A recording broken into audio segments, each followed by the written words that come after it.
Hello everybody, welcome along. My name is Benjamin Bloom. This is the Benjamin Bloom Football Channel. Please leave your bias at the door and join me for Dearly Departed Round 21 Premier League predictions. We've got 4 games to look at, which means by process of deduction there is a Dearly Departed derby this week. And who are the Dearly Departed? Of course, they are the Championship teams that I have covered, that have managed to get themselves up into the Premier League. And we don't want to lose contact with all the friends we've made and all the subscribers we've built there. So we still look at these teams in the Premier League. We're talking Aston Villa, Sheffield United, Leeds, Fulham and West Brom. Let's get into this. But before we get any further, we need to say thank you to Coyle, who is our dearly departed fan sponsor for the season. Dearly departed, also known as Ben Couldn't Bear to Lose this. You're dead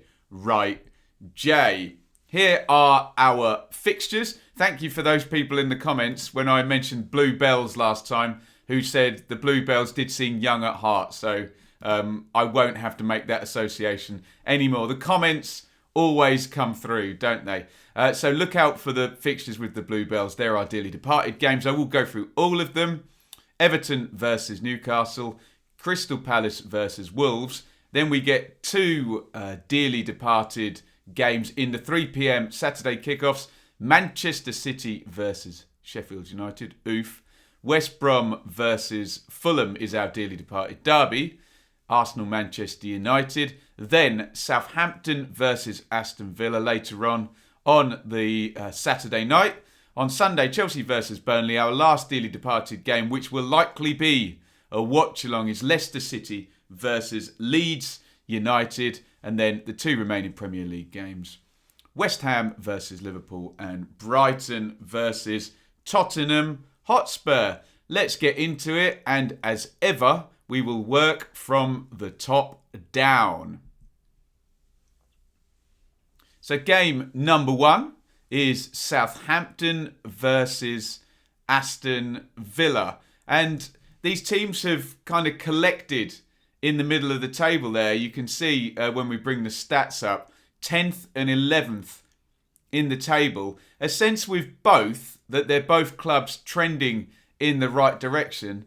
Villa at best have been sort of in the top 6 this season, haven't they? Southampton at best have been right up the top of the table after a really nice streak. It's a little bit in the distance now if you do look at the league tables. But I think in Premier League terms, we tend to have elite clubs aiming for the top, clubs marooned and struggling just to survive. And then in the middle, it does feel like, just a good run of 10 or 12 games. There's a lot of teams where you would include an Aston Villa and a Southampton now, which is great for both of those, where just that good run and, they're right up in the top half, sort of outside those European places. So that's a good place for both to be. You can see, however, 10th and 11th as things stand. Villa haven't reached the halfway point yet. If you look at the table just in the top right there, Villa on 18. Southampton have there on 19. Both teams tied on 29 points. And both teams only 1 win in the last 5. I'm looking down now at the recent form. You can see that Southampton win was indeed against a faltering Liverpool, who did come back last night with a win at Tottenham. But in terms of their defeats, there's 3 defeats on that page for Southampton. At home to Arsenal, well, that's one thing. They've moved up to 9th. But the other 2 are against Leicester and Manchester City, who are both, first and third at the moment. A couple of goalless draws in there into the bargain against West Ham and Fulham. So a little bit sketchy. Is the win against Liverpool an outlier? We probably would suspect Southampton are better than their recent form. And you would say the same for Villa. We've got the last 5 games on there, only 4 points and only a win against Newcastle. we can make apologies though. That Burnley game, Villa. There's a review up on the channel. Villa should have 100% won that game, shouldn't they? Had a ton of chances and just came a cropper with a little bit of game management there. And then the Manchester City game, obviously that strange loophole goal, and that loophole has been closed since. So tantamount to an admission from the powers that be that Villa did get a little bit stiffed in that game against Manchester City. We've got the Villa team from the last game, which I would contend is their strongest team. Martinez, Cash, Konza, Mings, Target, Louise, McGinn, Traore, Barkley, Grealish and Watkins. So, with my dearly departed hat on, let's get it. Villa need to start basically playing their form, don't they? Because there's sort of a sense that they're not quite getting what they could from these games if the efficiency comes up. Yes, a win against Newcastle, but Newcastle are absolutely stinking the place out at the moment. Maybe the COVID break makes a difference, but is this a winnable game? If you remember the return fixture, Southampton won that, but I remember it was some absolute worldy goals and a brilliant James Ward-Prowse performance, banging in the free kicks and set plays, and then Ings smashed one. I think it's 4-3 in the end. Incredible game, that one. So there's not much between the two teams. Maybe it favours Southampton being at home. It's a very, very tough one to call. Let me know what you think in the comments. But in situations like this, two teams, one place apart in the table, tied on points, close in the other games. I've got to go for a draw. Let me know, as I said, what you think in the comments. It's going to happen. Game number 1, Southampton versus Aston Villa. Okay, game number 2 is Leicester versus Leeds. Leicester up in 3rd, Leeds in 12th. We did the return fixture of this as a watch-along, and there was some sense, I remember it well, this was kind of the first sort of rude awakening Leeds got in the Premier League, wasn't it? Leicester won 4-1, was it, at Elland Road? And I remember them playing very well on transition and really punishing Leeds' sort of attacking style, which does commit men forward and often leave one-on-ones at the back. Now, the big caveat there is that probably the best one-on-one player in the league is Jamie Vardy, and he's injured. I think he's having a hernia operation. So there is that. Leicester starting with Jose Perez up top in their last game. So Leeds fans will be very, very pleased to hear about that. In terms of Leeds, though, Diego Llorente came back in the game against Newcastle. Lasted about 10 minutes. Pascal Struijk came in to replace him. They did look all right at the back, actually, with Struijk in there. I think having Calvin Phillips back in front helps out. There's the Leeds team, actually, from the last game. So Stuart Dallas sort of helped into midfield there. Matthias Klick, who had been sort of first name on the team sheet for, many, many months, probably over a year now he'd been first name on the team sheet, just never missing a minute. But dropped to the bench, so interesting from Bielsa.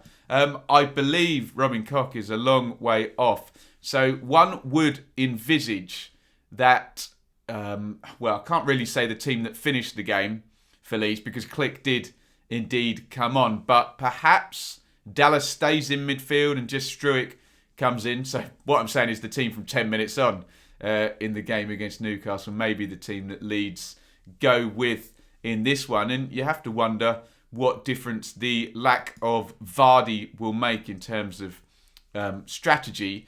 Leicester are a really good side with or without Vardy. Look at the recent run there. You can see actually dropped points in 2 games against Everton there, a defeat and a draw in recent games. In between times, look at that, a win at Tottenham, a win at Newcastle, against Southampton, against Chelsea. So they're not just flat track bullies, they are capable of beating the teams who are kind of top half teams that are possibly not going to be in the top 4 in the elite. Leeds would come in just beneath that level, not a pushover at the bottom of the league, but a team trying to work their way into sort of regular competitive. So Leeds are the level of team that Leicester do tend to have a good time against, but as we know, Leeds aren't any normal team with their pattern of play. No one else plays like that, do they? For Leeds of late, well, the 10-day gap really, really helped, didn't it? After Crawley and a poor defeat against Brighton. Some really good results in there, obviously. 2 wins against Newcastle, Burnley and West Brom. So what it does show is Leeds are dismantling the lower likes of the division. Not quite the Leicesters yet. So this is going to be a very, very interesting game. It's a very good benchmark for where Leeds essentially want to be. Now, I understand Leicester have won the Premier League, but kind of in their growth, that was still a strange outlier season. What Leicester have managed to do, and yes, I am fully aware that historically Leeds is a gargantuan club, but in Premier League terms, having been out for the best part of 2 decades, sadly it's not, and a lot of teams have gotten ahead of them. Leeds will want to follow this Leicester model, won't they, and get themselves, competitive and up in that top 4 and top 6. So it's probably quite a sort of aspirational type comparison between the two, and that is obviously acknowledging the Don Revie sort of history as well that perhaps the Leicester don't have. But hey, we got to live in the now when we're talking about this. With all of that being said, I don't see Leeds winning this one, but I think it'll be a really, really good game. I think I might go for another draw in this one. You know that Leeds will have a good old bash attacking. It's just the quality of the chances they concede, isn't it? If they do leave themselves open to a Mattheson or a Tielemans or the wing-backs coming forward, you know that they will be punished. So you'd struggle to see a Leeds clean sheet in this one if they play particularly attacking. But perhaps, given the absence of Vardy, they'll be able to get a draw. Let me know what you think in the comments. Leicester versus Leeds. Next up, and it's a dearly departed derby, West Brom versus Fulham. And I gave the Fulham-Brighton game a big, big build-up, didn't I? Massive, massive game, which it was. 0-0.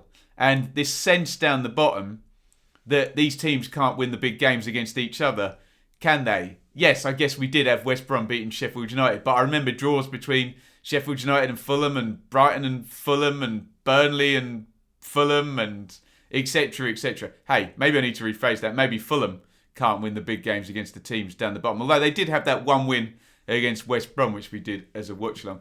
Anyway, glance over to the left. Apologies, lots of info on that page because it's a derby. I've had to put both sides up there. So bottom left, you can see the table. And West Brom will be looking at this thinking, right, home game against Fulham and a win means they can go above them.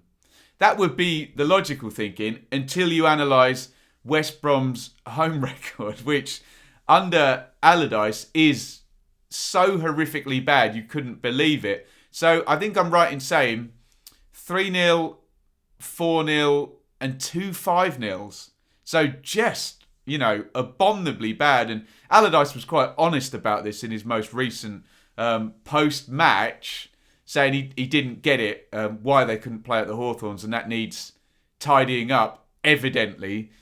Yes, I did agree with him. The Villa one, you can park to one side, but there's still 4-0, 5-0, 5-0 in there. The red card in the Villa game, is some kind of outlier, isn't it? But, yeah, strange. And West Brom, decent away, winning at Wolves and drawing at Liverpool as well. So 4 points in 2 there, but much closer against West Ham than there is obviously the defeat in there. But yeah, look, 5-0, 4-0, 5-0 in the last 3 games. I mean, I don't need to say any more, do I? For Fulham, I've been talking about it for probably 2 months now. Yes, they've found a new formula.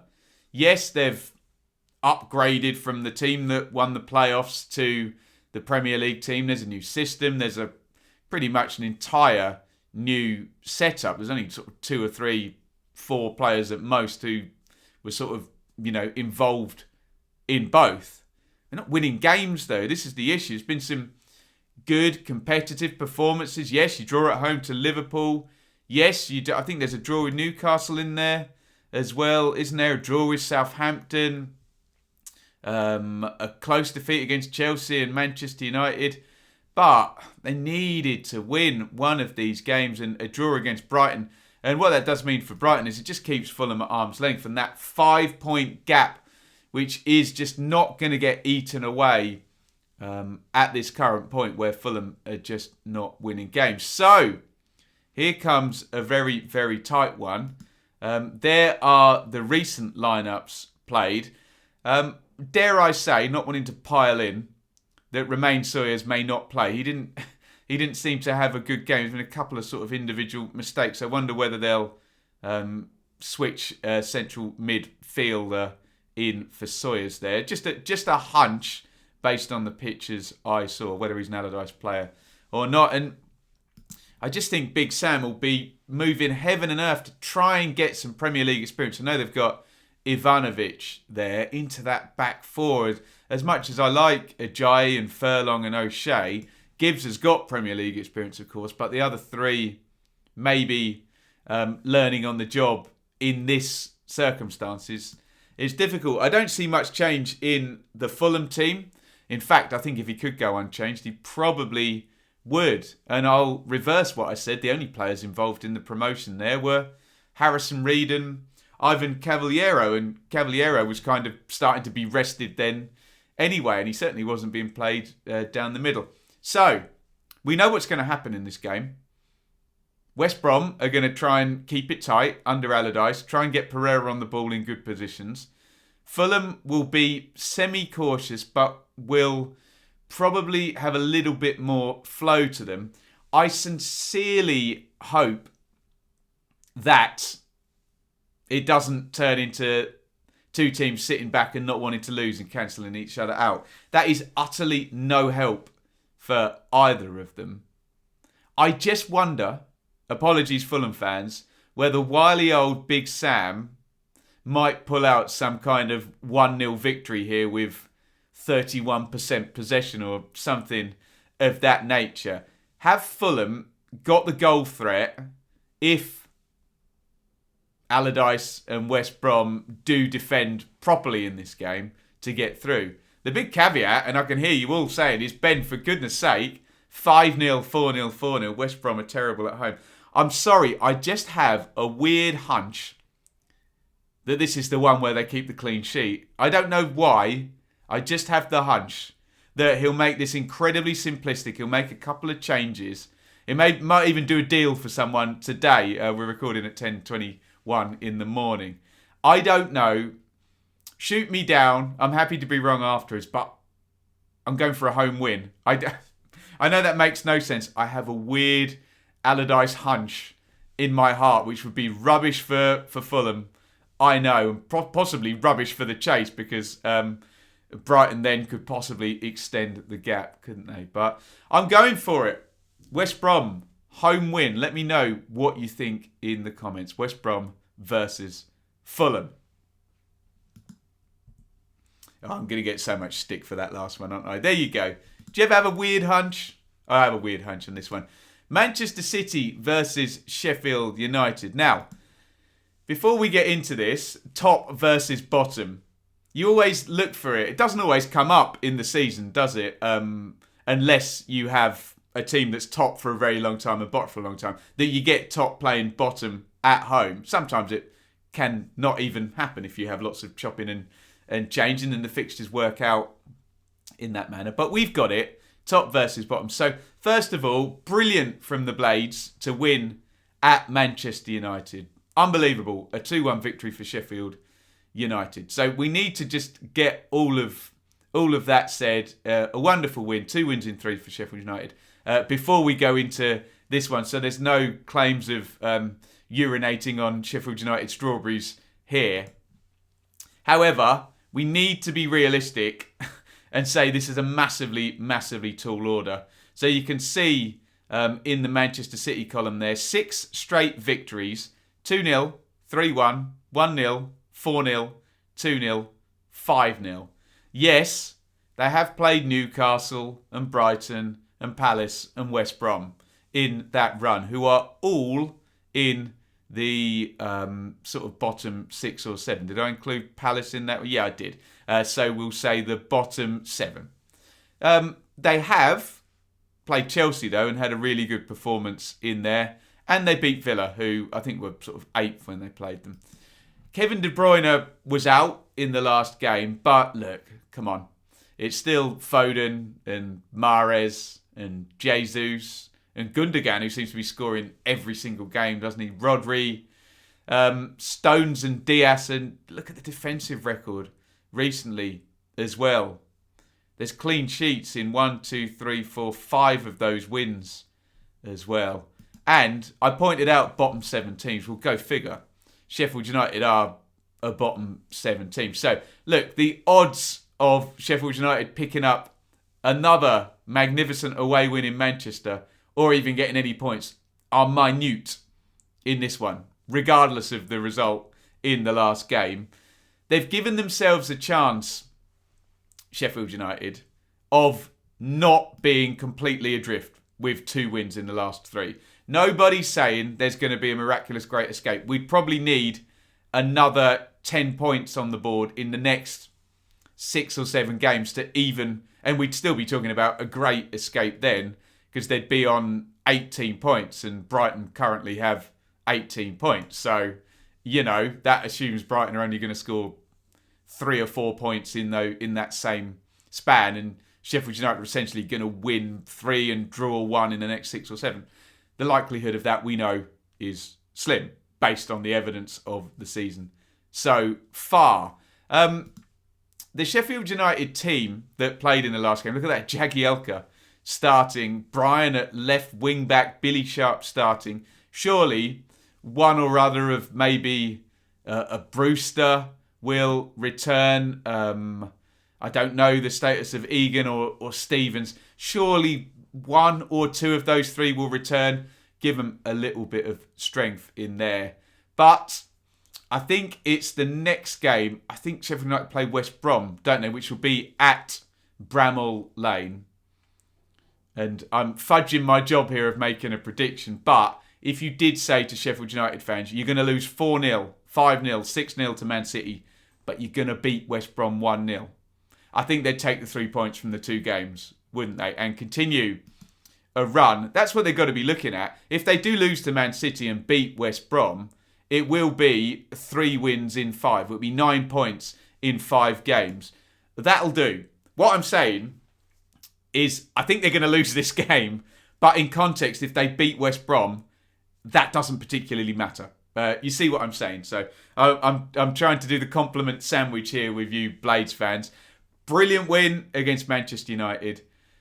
I'm predicting a Manchester City win here, and they're probably going to keep a clean sheet as well. It's going to be very, very tough for Sheffield United. I just see, if you look at the table, look at Man City's numbers there. Look at the goals scored and goals against and win streak and lack of defeats. That looks like a team that's probably going to go on and win the title, doesn't it? If that continues 3-4 more games, you start to think, well, come on. Nobody else is kind of doing that. Everyone looks a bit more inconsistent. So they could be going away to the potential title winners here, couldn't they? Pep possibly about to do the business again. Anyway, I've said it, haven't I? My prediction is a home win for Manchester City in this one. Let me know what you think in the comments. That's our show. Thank you again to J. Coyle, our fan sponsor, Dilly Departed, also known as Ben, couldn't bear to lose us. Lovely, lovely stuff. Thank you for joining me. Feel free, get your predictions there in the comments. We don't do this show live, so you'll have to do it after the fact. If you want to come on board, support the channel, Patreon is the best way. www.patreon.com patreon.com/Benjamin Bloom. And the good thing about Dearly Departed is, I dare say, there's a 100% chance I'll be covering all 5 of these teams next season, because even if 2 or 3 do go down, join me in the Championship. So well worth getting involved. And possibly for a Leeds and a Villa who look the more likely to stay up now, Dearly Departed, you never know what Dearly Departed might be next season. Hopefully there'll be maybe 6 teams, but even if it is 5, dare I say it could be, let's make a spurious prediction here. No, let's not do that. You know what's happening at the top of the Championship. Hey, as long as it's not Norwich, Watford and Bournemouth all just getting promoted straight back, that'd be a bit dull, wouldn't it? It'd be nice to have a new team in the Premier League. But what I'm saying is, get involved on Patreon, because I will be covering your teams long term, unless they have an absolute abject double relegation straight out to League One. Not going to happen, really, is that? Anyway, I'm rambling. So I will say thank you very much for watching. And over and out. Thank you so much for watching. If you enjoyed this video, please hit the like button to see more videos from this channel. Hit the subscribe button, and to be notified every time we upload, ring the bell for those notifications to come through on your device. If you really want to support the channel and me as a content creator, I will be eternally grateful if you head over to the merch store and grab something, or support over on Patreon, patreon.com/Benjamin Bloom. Thank you for your time. Go and watch another video.